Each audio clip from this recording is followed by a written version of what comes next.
Hello and welcome to The Top Story, a podcast with the headlines of the day from our correspondents around the world. I'm Qi Zhi. Coming up in this edition, NATO member states have agreed to raise their defense spending to 5% of GDP annually by 2035.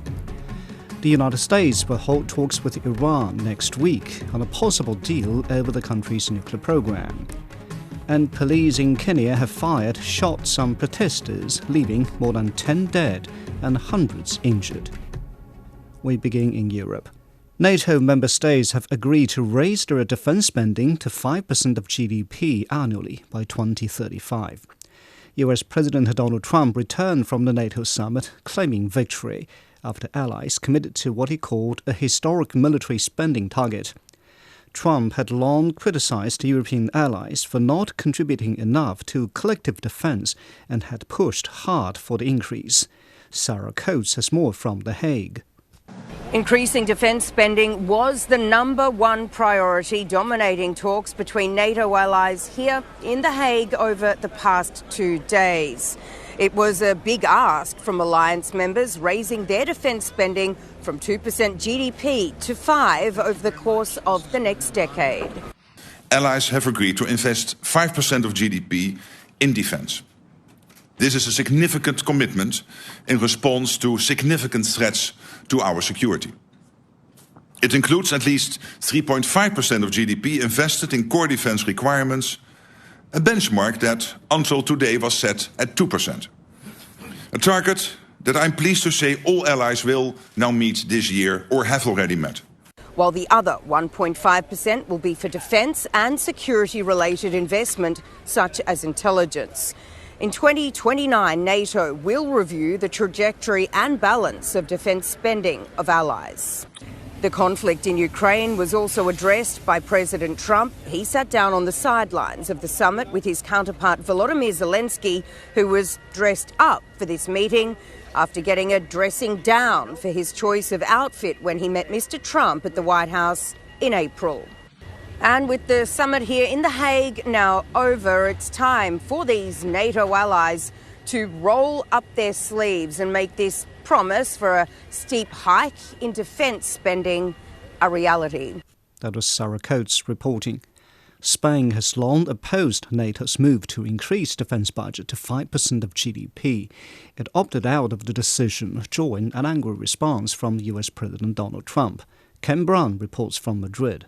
The signs of conflict came early at the NATO summit in The Hague. And they're having a problem with Spain. There's always a problem with Spain.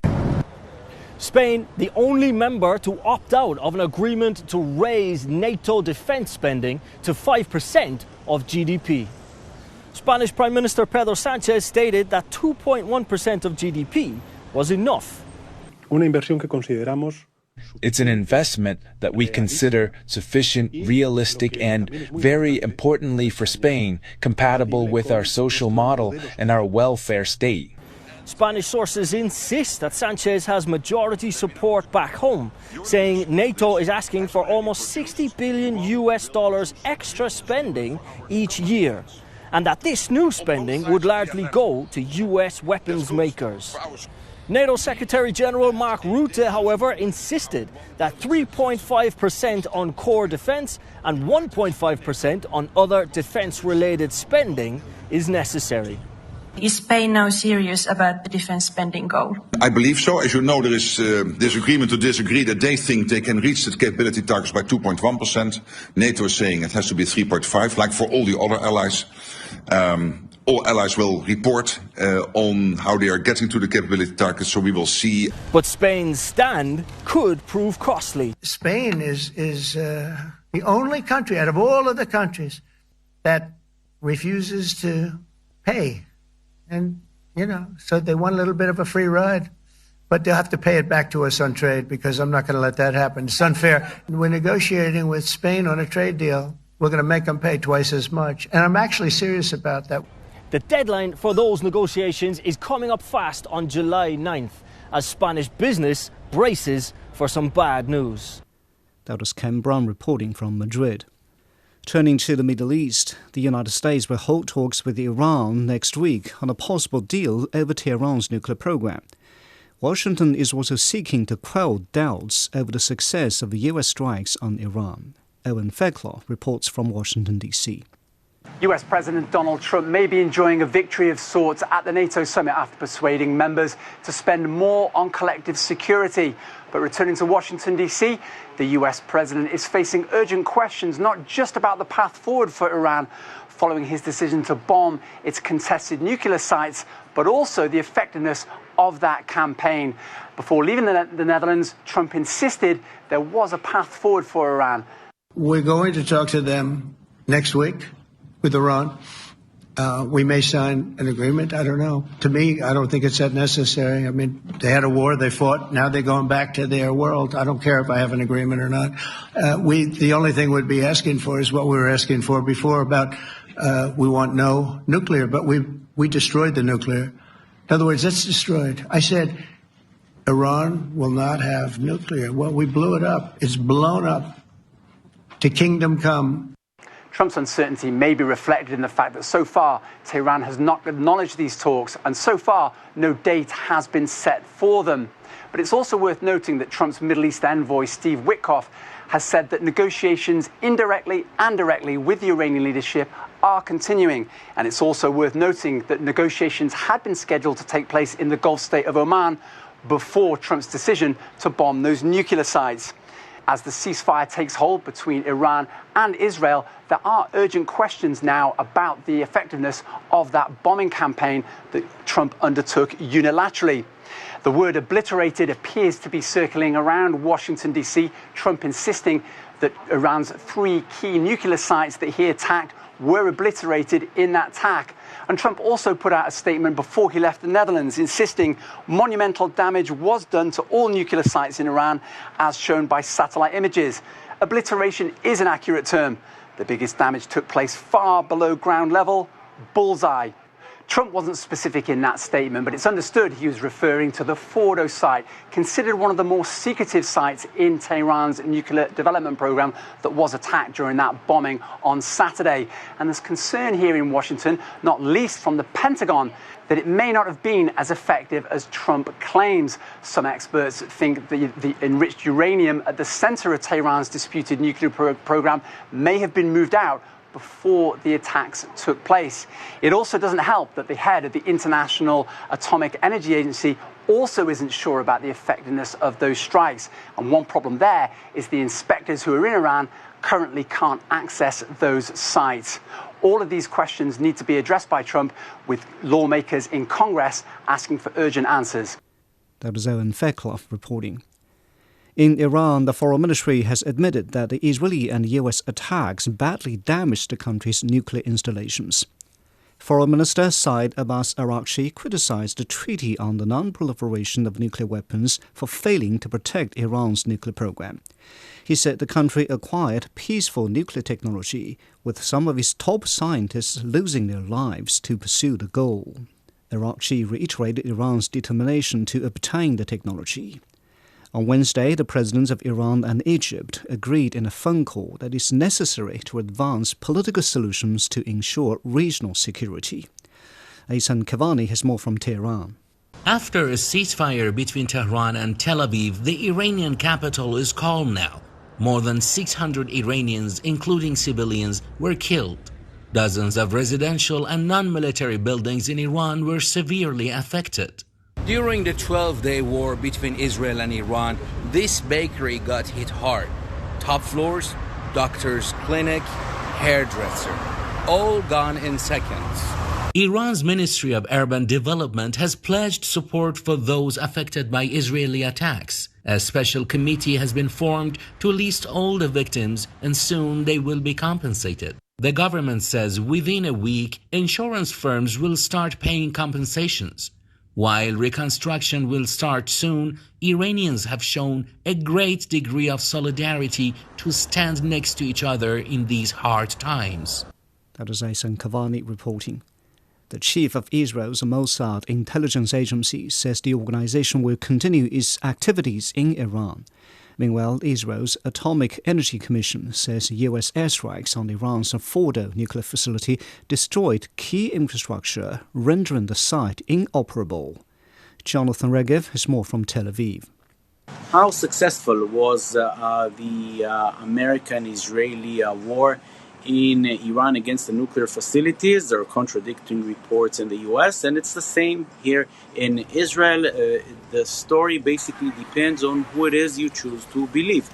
The official statements coming from all of the top brass, be it Prime Minister Benjamin Netanyahu, the Chief of Staff Eyal Zamir, the head of the Israeli Secret Service, the Mossad, David Barnea, all of them saying that the attacks were very successful, that Israel and the United States, which joined with their heavy bombs over the Fordo facility and two other facilities, were able to take the Iranian nuclear program back years and years backwards. And the Prime Minister Netanyahu stressing that Israel did not only attack the sites themselves, but also all of the top scientists involved in this project. All of this, says Netanyahu, took away this existential threat, and Israel will not allow this existential threat to rise again. If anyone in Iran will think of reviving the nuclear project, Israel will act forcefully once again, according to the Prime Minister. These are the comments coming from the official parties, official members, but unofficial voices. Some of them are stressing different things. Some reports surfacing here today suggest that the damage inflicted to the Iranian nuclear plant is not as big as portrayed, not as big as Israel would want it to be, and it was only able to backtrack the Iranian nuclear program only by a few months, and if the Iranians would want to revive the project, they will do it quite fast. Who it is that you choose to believe is, of course, anyone's choice. There's no real proof that this side is right, that this side is right. What we do know is that there are conflicting reports. What's the exact story tens of meters under the ground in Fordo? I think that at the moment, no one in Jerusalem really knows, no one in Washington either. That was Jonathan Regev in Tel Aviv. Turning to Africa, Amnesty International in Kenya says 16 people are dead and hundreds of others have been injured after police fired shots on protesters across the country on Wednesday. The protesters were demanding justice for young people killed in protests against tax increases a year ago. Kenyan President William Ruto has urged calm and restraint. Robert Nagila has more from Nairobi. There were running battles across Nairobi's central business district as thousands of young demonstrators gathered to mark the first anniversary of the deadly June 25th protests.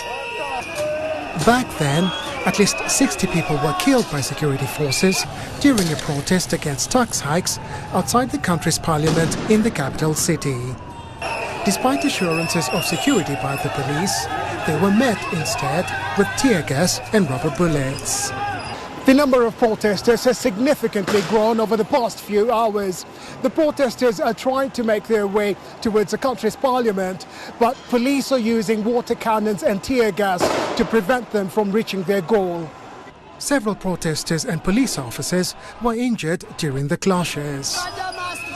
The demonstrations took place in several towns and cities across the country. Those who took part say they are demanding justice for those who lost their lives. We are here to seek justice and also for a better Kenya. We want a complete overhaul of the system.